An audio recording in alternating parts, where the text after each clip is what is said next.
અંબાબારી ગામમાં જ રહો છો? અંબાબારી ગામમાં. આ જે શું કે આ જે કલર જે તમે બનાવ્યા છે એ શાના બનાવ્યા છે?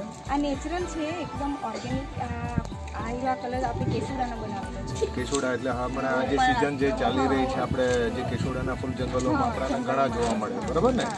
તો સરસ, વેરી ગુડ. હવે એનો ઉપયોગ શેમાં લેશો આપણે? આપણે હોળીમાં, ધૂળેટીમાં. અચ્છા, હા, એટલે શું કે ધૂળેટી રમવા માટે અને આપણા ગામના લોકો રમે, એ લોકોને જે બહારનો કલર લઈ તો એને સાઈડ ઇફેક્ટ નહીં થાય એના માટે આપણે આ કલર ઓર્ગેનિક છે, એનાથી કોઈ નુકસાન નહીં થાય અને ચામડી ઉપર કોઈ આડઅસર નહીં કે કંઈ નહીં. એમ વેરી ગુડ, હિન્દી સરસ છે ને આપણને થોડું મજા આવે. પછી આ જે તમારી બાજુમાં જે છે કલર, એ શાના કલર? પાલકમાંથી હવે એ બધા શું કે કલરો છે એને તમે શું અહીંયા ગામમાં વેચાણ કરો છો એને? તો હવે અમારી પાસેથી જો માલ છે તો અમે આપવા તૈયાર, વેચવા માટે તૈયાર છે. ના, એટલે બહાર તમે હજુ અમે આ વર્ષે જેવું શરૂ કરેલું છે ને એટલે બહાર જ આપતા છે. અમે દિલ્હીમાં લઈ ગયા, બધી બહાર જ કરતા છે.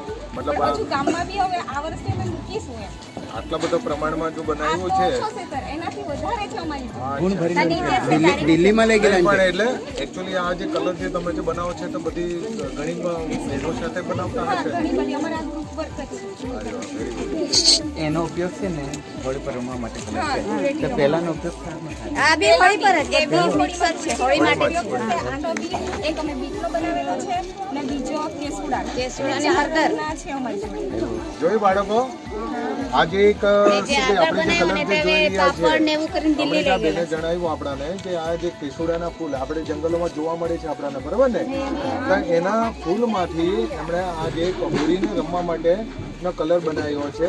આપણે જેવો કે આપણે દુકાનોમાંથી શું કે ગુલાલ ને એવું લે તો એનાથી થોડીક આપણને સાઈડ ઇફેક્ટ થાય, ખજવાળ આવે, એવું થાય. પણ આપણે જે શું કે નેચરલ છે એ કલરથી આપણને કંઈ પણ નુકસાન થતું નથી. બીજો જે પેલો ગ્રીન કલરનું છે